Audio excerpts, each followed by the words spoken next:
Friend of parks, he's been a friend of the community. He's also a friend of goats. He was last seen on television with a bunch of weed-eating goats in a park in Long Island. One of the best press conferences I ever saw. I figured if he can do goats, he can do humans and trees. So it's my pleasure to introduce the man of the hour who's making this happen, a wonderful congressman, an advocate for the neighborhood, for trees, and for goats, Congressman Gary Ackerman. Thank you, Michael.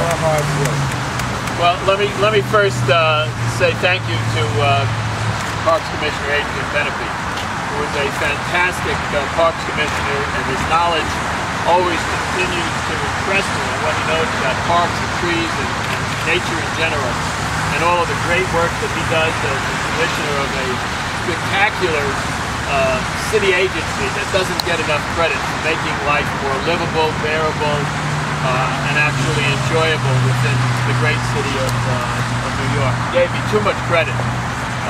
I just was a little assistance in bringing back some of our tax money back to the city of New York to enjoy, especially in the form of parks. The commissioner really made this happen, him and the members of the Parks Department. It's taken a while to do. We can go way back a whole bunch of years in recent history. When I thought I was doing a big favor in trying to get sound barriers, we're competing with some noise, as you see, from the Grand Central, which soon becomes the Northern State Parkway a little bit down the road. And a lot of the neighbors always complained about the noise, etc. And we're bringing back some federal money to put a sound barrier and a soot barrier on the highway. And we were successful in getting that into the legislation, passed into law, signed some years ago, several presidents back, and the neighbors said they didn't think it was a good idea. So we took a new look at it and asked them what they thought, and they thought it was much better to commune with nature than to look at a stone wall.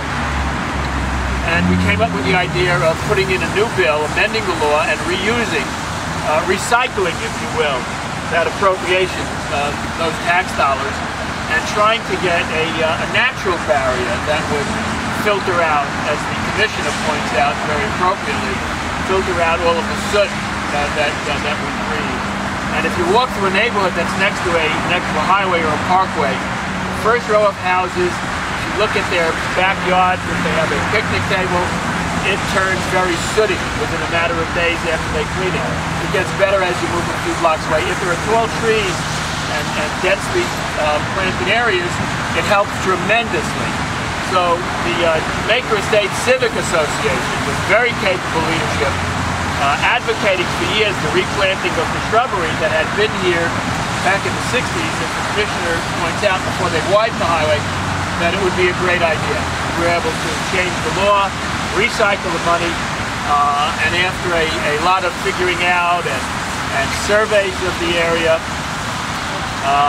this is the new beginning of a new day, which is dawning. And a 1, back, please. And a 2, 3. Another one.